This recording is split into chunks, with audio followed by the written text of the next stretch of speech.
ओम नमो भगवते वासुदेवाय। दर्शक मित्रों, श्राद्ध के बारे में हम विचार करेंगे। हम सब सनातन धर्म को मानने वाले लोग धर्म के अनुसार कार्य करते हैं और करना भी चाहिए, और जो नहीं करते हैं उनसे भी मेरा आग्रह रहेगा, धर्म के अनुसार ही हमें कार्य करने की आवश्यकता है।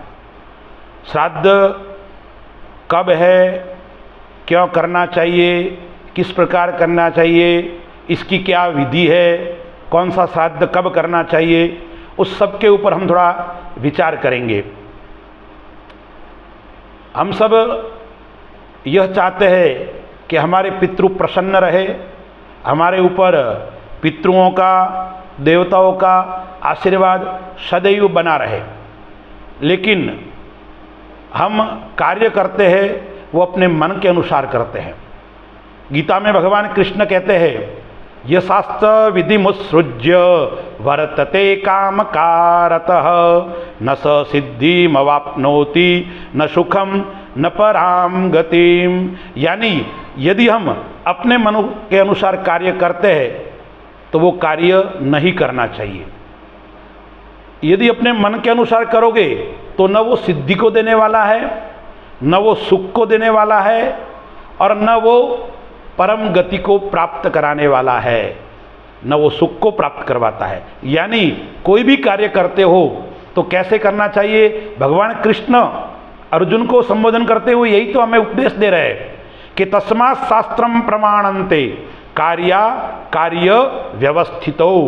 कोई भी कार्य करते हो तो शास्त्र की आज्ञा के अनुसार, शास्त्र को प्रमाण क्या करना है क्या नहीं करना है, यानी विधि धर्म और निषिद्ध धर्म, ये शास्त्र के अनुसार, जो शास्त्र ने बताया है उनके अनुसार हमें करना चाहिए। यदि हम शास्त्र के अनुसार नहीं करेंगे तो न सिद्धिम न सुखम न पराम गतिम, न वो सिद्धि को प्राप्त कराएगा, न सुख को देगा, और न वो हमें मोक्ष की प्राप्ति करवाएगा, यानी हमारी गति नहीं करवाएगा।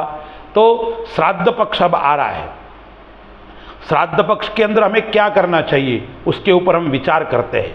श्राद्ध पक्ष कब प्रारंभ होने वाला है, तो भाद्रपद शुक्ल पक्ष पूर्णिमा से, और कब तक, तो आश्विन कृष्ण अमावस्या तक, मतांतर से भाद्रपद कृष्ण पक्ष पूर्णिमा तक, और आश्विन शुक्ल पक्ष एकम प्रतिपदा यानी मातामह श्राद्ध, कुल 17 दिन का यह समय होता है। तो यह श्राद्ध कब प्रारंभ हो रहा है 2023 के अंदर, तो 29 सितंबर 2023 से यह प्रारंभ होगा। और कब तक है, तो 15 अक्टूबर तक। 14 अक्टूबर को अमावस्या है और 15 अक्टूबर को नाना का श्राद्ध यानी मातामह श्राद्ध, यानी 15 अक्टूबर तक यह समय रहेगा। अब हमें श्राद्ध करना अति आवश्यक होता है यदि हम अपने पितरों का आशीर्वाद चाहते हैं। कई लोग देवताओं का पूजन करते हैं लेकिन पितरों का पूजन नहीं करते हैं, कहते हैं वो तो चले गए, अब उनको कैसे प्राप्त होगा। तो शास्त्रकार बताते हैं कि जो लोग देवताओं का पूजन करते हैं लेकिन पितरों का पूजन नहीं करते हैं तो उनको देवता भी आशीर्वाद नहीं देते हैं। शास्त्रकार क्या कहते हैं, पितरम प्रीतिमापन्ने प्रीयन्ते सर्वदेवता।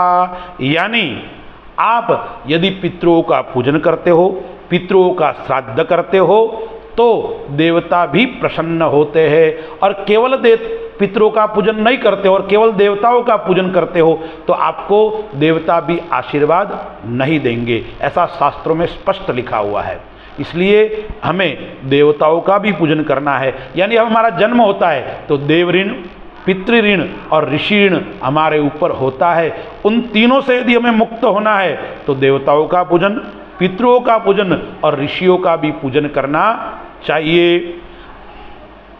श्राद्ध का अर्थ क्या होता है, श्रद्धापूर्वक किया हुआ कार्य अपने पितरों के लिए, इसको कहते हैं पितृ यज्ञ भी कहते हैं। यानी हम पितरों का पूजन करते हैं तो श्रद्धा पूर्वक हमें करना चाहिए। पूर्वजों का जो कार्य है वो सम्मान पूर्वक उन करना चाहिए। यह है श्राद्ध का महत्व और श्राद्ध की महिमा। अब श्राद्ध पक्ष पूरे वर्ष के अंदर आश्विन कृष्ण पक्ष के इस पखवाड़े के अंदर आता है। हमें वर्ष के अंदर ये 15 दिन ही पितृओं के प्रसन्न करने का विशेष अवसर प्राप्त होता है। वैसे तो हमें प्रतिदिन पितृओं का पूजन भी करना चाहिए, पितृओं को नमस्कार वंदन करना चाहिए, तो हमें पितृओं का आशीर्वाद सदैव प्राप्त होगा। लेकिन ये जो 15 दिन का समय है उसको हमें किस प्रकार से करना चाहिए। जो श्राद्ध नहीं करते हैं उनके लिए भी शास्त्रों में क्या बताया गया है, श्राद्धम न कुरुते यस्तु तस्य रक्तम पिबन्ति ते। जो व्यक्ति श्राद्ध नहीं करता है, अपने पूर्वजों के प्रति श्रद्धापूर्वक कार्य नहीं करता है, उनको भोजन नहीं करवाता है, उनके लिए क्या गया है, तस्य रक्तम पिबन्ति ते। वो पितृ उस व्यक्ति का रक्त पीते हैं, ऐसा शास्त्र में लिखा है। इसलिए प्रत्येक व्यक्ति को श्राद्ध करने की आवश्यकता है।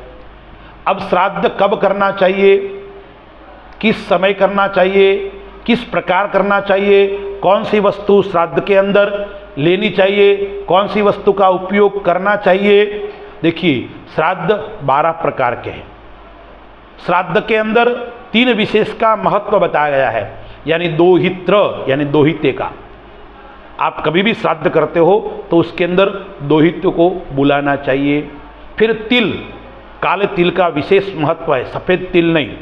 आप जिस श्राद्ध भूमि यानी जहाँ श्राद्ध करते हो, भोजन आदि बनाते हो, पूजन आदि करते हो, वहाँ पे आपको क्या करने की आवश्यकता है, तिल थोड़े बिखेर दो या पीपल के पत्ते के अंदर चारों दिशा के अंदर थोड़े थोड़े काले तिल रख दो। और कुतुब यानी कुतुब काल का समय। लेकिन यहाँ भेद है, कुतुब काल कहाँ लेना चाहिए, यानी मध्याह्न काल, और अपराह्न काल कहाँ लेना चाहिए। मैंने बताया आपको श्राद्ध के 12 भेद है।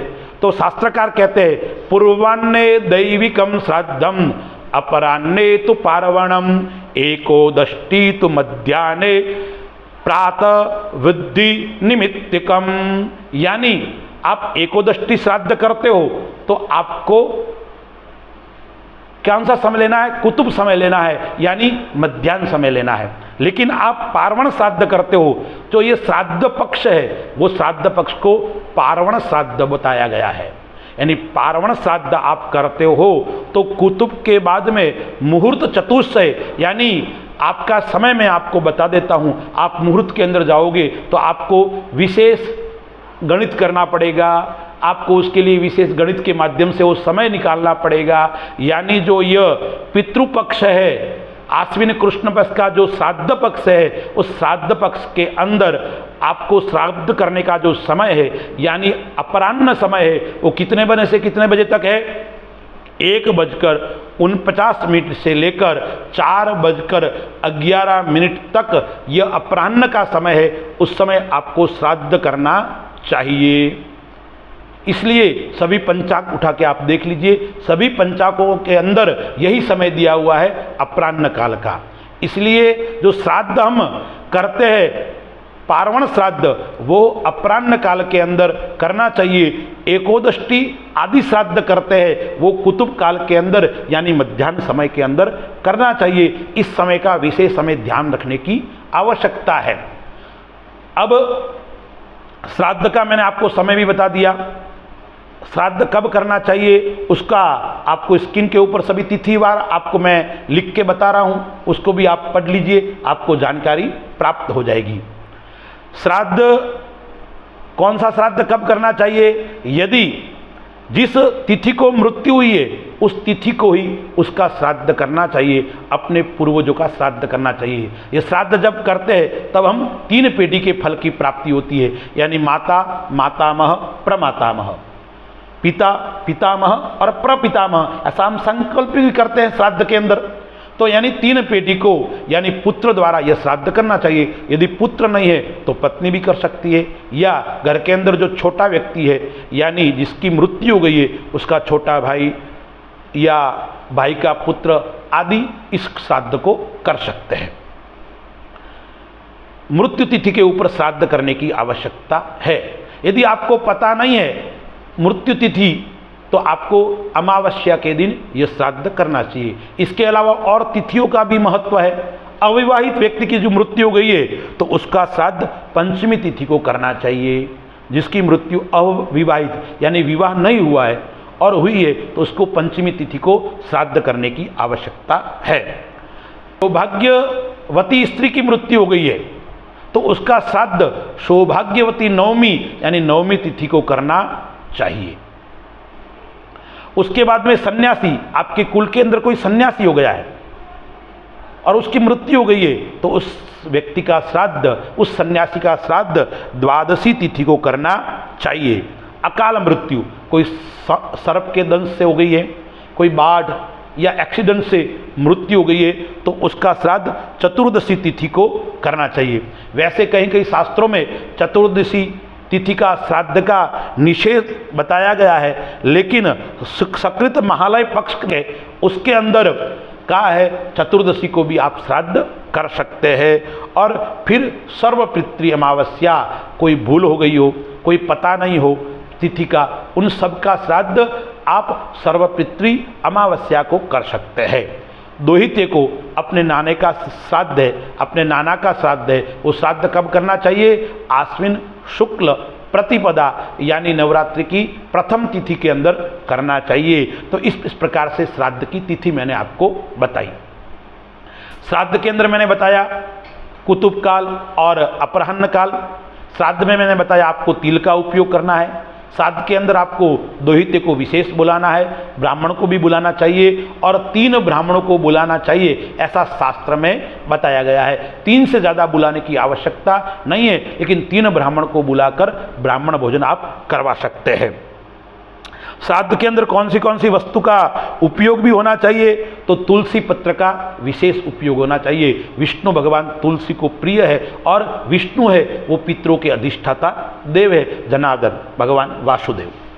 उसके अलावा अग्नि को भोग लगाना चाहिए।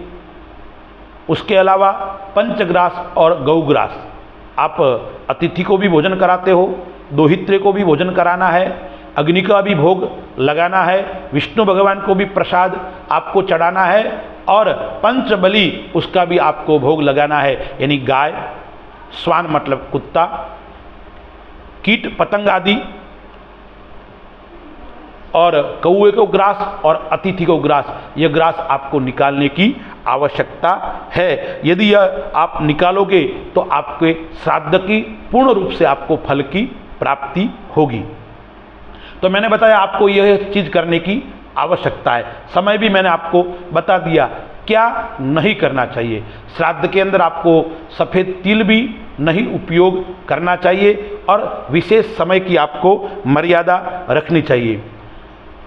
दातुन भी उस दिन आपको नहीं करना चाहिए। तेल का मर्दन जो श्राद्ध करता है उस व्यक्ति को नहीं करना चाहिए। और श्राद्ध के अंदर अभक्ष्य जो वस्तु है उसका भक्षण नहीं करना चाहिए। लहसुन, प्याज, मांस, मदिरा, इन सभी वस्तु से आपको दूर रहने की आवश्यकता है। आप गुटखा खाते हो तो भी नहीं कहना चाहिए, यानी व्यसन आपको नहीं करना चाहिए। तो इन बातों का आपको विशेष ध्यान रखने की आवश्यकता है। दूसरा, आपको श्राद्ध पक्ष के अंदर प्रतिदिन यदि आप तर्पण कर सकते हो तो आपको तर्पण करना चाहिए। अन्यथा कम से कम जिस दिन आपके घर के अंदर श्राद्ध है उस दिन आपको पितृतर्पण करने की आवश्यकता है। तो मैंने आपको ये सब बातें बताई श्राद्ध पक्ष में के बारे में। उन सब बातों का ध्यान रखते हुए जो यह श्राद्ध पक्ष आ रहा है, अपने पितरों के आशीर्वाद ग्रहण करने के लिए, पितरों की मुक्ति के लिए और पितरों की प्रसन्नता के लिए इस प्रकार से यदि आप श्राद्ध करोगे तो संपूर्ण फल की हमें प्राप्ति होगी। आप शास्त्र मर्यादा के अनुसार कार्य करोगे तो आपको विशेष फल की प्राप्ति होगी। भगवान नारायण के चरणों में प्रणाम करता हूँ और भगवान पितृदेव के चरणों में प्रणाम करता हूँ। अस्तु। जय श्री राम।